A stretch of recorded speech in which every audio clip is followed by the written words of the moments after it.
బయటకు వచ్చిన తర్వాత మొహియుద్దీన్ కారు ఎక్కే ప్రయత్నం చేస్తున్న సమయంలో కారుతో బలంగా ఢీకొట్టారు కొంతమంది గుర్తు తెలియని దుండగులు. ఒకసారి ఆ విజువల్ రైట్ సైడ్ బాక్స్లో మన విజువల్లో చూడొచ్చు. ఇన్నోవా కారులో తన బ్యాగును పెట్టుకొని డోర్ క్లోజ్ చేశాడు. ఇటు లెఫ్ట్ సైడ్ తిరిగి చూడంగానే ఎదురుగా ఒక బ్లాక్ కలర్ స్కార్పియో.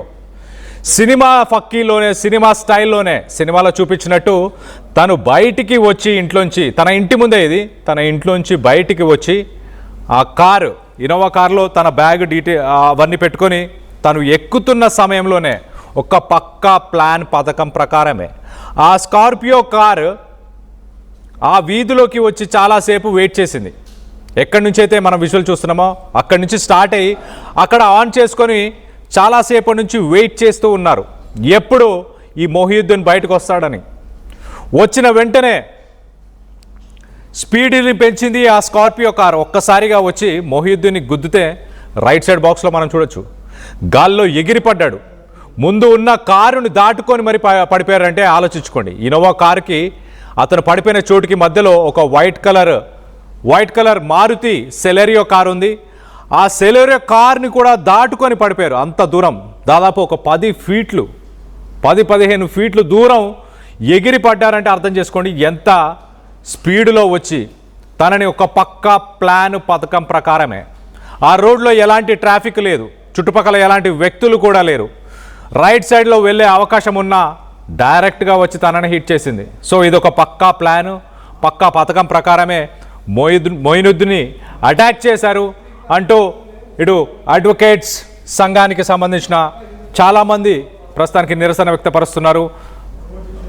తనకి న్యాయం చేయాలి, న్యాయ వ్యవస్థ మీద ఇది ఒక దెబ్బ లాంటిది, న్యాయ వ్యవస్థని కావాలనే ఇలా చేస్తున్నారు.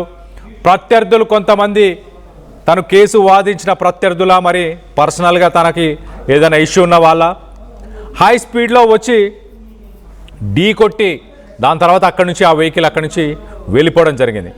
కారు ఢీ కొట్టిన వెంటనే మొహియుద్దీన్ గాల్లోకి ఎగిరిపడ్డాడు. ఒక 15 ఫీట్లు ఎగిరిపడ్డాడంటే అర్థం చేసుకోవచ్చు ఎంత స్పీడ్లో వచ్చి దాడి చేశారు. మరో పక్కన అడ్వకేట్ మొహియుద్దీన్ ప్రస్తుతానికి తీవ్ర గాయాల పాలయ్యాడు. అతని పరిస్థితి కూడా చాలా విషమంగా ఉన్నట్టు తెలుస్తుంది, చాలా క్రిటికల్ స్టేజ్లో ఉన్నట్టు. వెంటనే కుటుంబ సభ్యులు ఇంట్లోంచి బయటకు వచ్చారు. మొహియుద్దీన్ని చూసి తనని హుటాహుటిన హాస్పిటల్కి తీసుకెళ్లే ప్రయత్నం చేశారు. హాస్పిటల్లో ప్రస్తుతానికి తన పరిస్థితి చాలా సీరియస్గా ఉన్నట్టు కూడా తెలుస్తుంది. మొత్తం మీద అడ్వకేట్ సంఘాలు కూడా ప్రస్తుతానికి ఈ విషయాన్ని చాలా సీరియస్గా తీసుకున్నాయి. కఠిన చర్యలు తీసుకోవాలి, వాళ్ళని ఇమీడియట్గా ఆ స్కార్పియోలో వచ్చిన వ్యక్తులని, ఆ దుండగులని అరెస్ట్ చేయాలి అంటూ డిమాండ్ చేస్తున్నారు. ఒక్కసారి ఆ విజువల్స్ని క్షుణ్ణంగా పరిశీలించే ప్రయత్నం చేద్దాం. ఈరోజు ఉదయం సమయంలో ఈ ఘటన చోటు చేసుకుంది. తన ఇంటి ముందు, తన ఇంట్లో సాధారణంగా ప్రతిరోజు తన పనులు చేసుకొని దాని తర్వాత ఎలాగైతే తను బయలుదేరి బయటికి వెళ్తుంటాడో అలాగే తన ఇంట్లో నుంచి బయటకు వచ్చాడు. ఆ ఇన్నోవా కారులో ఒక బ్యాగ్ని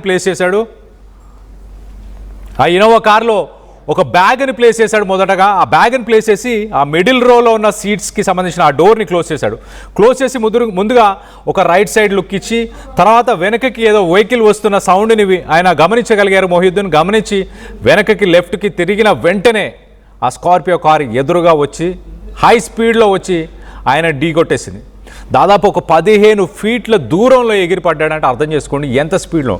అది ఒక సాధారణమైన ఒక స్ట్రీటే, ఒక నార్మల్ వీధి, కానీ దాంట్లో ఎంత స్పీడ్లో ఉండాలి. ఒక మనిషి 15 ఫీట్లు ఎగిరి పడాలి అంటే ఎంత స్పీడ్ ఉండాలి? 80-100 అంత స్పీడ్లో అతన్ని అటాక్ చేసి ఇమీడియట్గా అక్కడి నుంచి పారిపోవడం జరిగింది. ప్రస్తుతానికి పోలీసులు సీసీటీవీ ఫుటేజ్ని క్షుణ్ణంగా పరిశీలిస్తున్నారు. మనం చూడొచ్చు, ఈ విజువల్లో చూడండి, ఆ ఇన్నోవా కార్కి సంబంధించి ముందు బంపర్ ఏరియా మాత్రమే కనిపిస్తుంది లెఫ్ట్ సైడ్లో. మరొక కార్ ముందు ఒక షట్టర్స్ ఉన్నాయి, షాప్ ఉంది. షాప్కి ఎదురుగా ఒక కార్ పార్క్ చేస్తుంది, Maruti Celerio white colour car.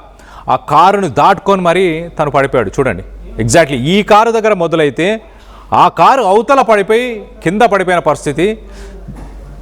కొంతసేపు తనకి చలనం లేదు. అంత దూరం ఎగిరి పడిపోయిన తర్వాత తనకి కొన్ని సెకండ్ల పాటు అసలు ఏం జరుగుతుందో కూడా అతనికి అర్థం కాలేదు.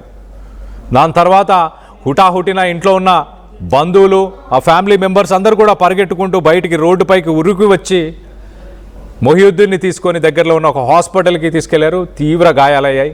15 ఫీట్లు ఎగిరిపడ్డాడంటే అర్థం చేసుకోవచ్చు. తన కాళ్ళు చేతులు ఫ్రాక్చర్ అయిపోయాయి. తన తలకు కూడా తీవ్రమైన గాయాలైనట్టు తెలుస్తుంది. ప్రస్తుతానికి అడ్వకేట్ సంఘాలు కూడా దీన్ని విమర్శిస్తున్నాయి. న్యాయ వ్యవస్థ పైన ఇది దాడిగా పరిగణించాలి అంటూ అడ్వకేట్ సంఘాలు కూడా చెప్తున్నాయి. మొత్తం మీద దీనిపైన ప్రస్తుతానికి పోలీసులు నాంపల్లి పోలీస్ స్టేషన్లో కేసు నమోదైంది. కేసుని స్వీకరించారు.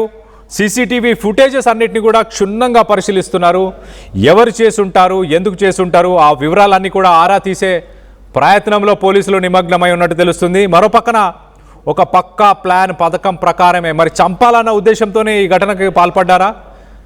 ప్రస్తుతానికి మొహియుద్దీన్ ప్రాణాలకి అపాయ స్థితిలోనే ఉన్నాడు. తను కొంత సీరియస్ కండిషన్లోనే ఉన్నట్టు తెలుస్తుంది. మరి కావాలనే మొహియుద్దీన్ని చంపాలన్న ఉద్దేశంతోనే అటాక్ చేసినట్టు చాలా క్లియర్గా అర్థమవుతుంది.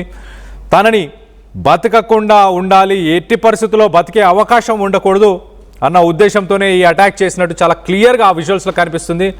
దీనికి సంబంధించి మరింత అప్డేట్ తీసుకునే ప్రయత్నం చేద్దాం. ఇటు మా ప్రతినిధి ఇన్నారెడ్డి అందుబాటులో ఉన్నారు. ఇన్నారెడ్డితో మాట్లాడి తెలుసుకునే ప్రయత్నం చేద్దాం. ఇన్నారెడ్డి, అసలు ఒక సినిమా స్టైల్లోనే ఒక క్రైమ్ సీన్ తలపిస్తుంది. సినిమా స్టైల్లోనే తను ఇంట్లోంచి బయటకు వచ్చాడు, ఒక బ్యాగ్ తీసుకొని వచ్చాడు, కారులో ఆ బ్యాగ్ని ప్లేస్ చేసి సాధారణంగా ఏదో వెహికల్ వస్తుంది, వాహనం తన వైపు అన్నట్టు లెఫ్ట్కి తిరిగి చూడంగానే ఎదురుగా మృత్యువే తనకి ఎదురుపడింది అనుకోవచ్చా? ప్రస్తుతానికి మొహియుద్దీన్ పరిస్థితి ఎలా ఉంది? కళ్యాణ్, హైదరాబాద్ మాసప్ ట్యాంక్ లో ఈ దారుణం చోటు చేసుకుంది. అడ్వకేట్ ఖాజా మొహియుద్దీన్ మీద మర్డర్ అటెంప్ట్ జరిగింది. సినిమా పక్కిలో అంటే ఇదంతా యాజితంగానో లేకపోతే అన్ఎక్స్పెక్టెడ్ గానో జరిగింది కాదు. కావాలని టార్గెటెడ్ గా అడ్వకేట్ మొహియుద్దీన్ పైన మర్డర్ అటెంప్ట్ జరిగిందని అని కూడా ఇప్పటికే పోలీసులు ఒక నిర్ధారణకు వచ్చారో తెలుస్తా ఉంది. అంటే ఉదయం మొహియుద్దీన్ మీద అటాక్ చేసిన సంబంధించిన దాని విజువల్స్ కూడా బయటకు వచ్చాయి. ఇంటి నుంచి బయటకు వచ్చిన మొహియుద్దీన్ కారుతో బలంగా కొట్టారు దుండగులు. ఇదంతా కూడా పక్కా ప్లాన్. అంటే ఏ సమయానికి బయటకు వస్తాడు, ఏ సమయంలో ఆ ప్లేస్ లో ఉంటాడని చెప్పని దూరం నుంచి గమనిస్తున్న కొంతమంది వ్యక్తులతో పాటు మొహియుద్దీన్ ఇంటి ఎదురుగా ఉన్న కొంతమంది అబ్జర్వ్ చేస్తూ సిగ్నల్ ఇచ్చిన తర్వాత ఆ కారు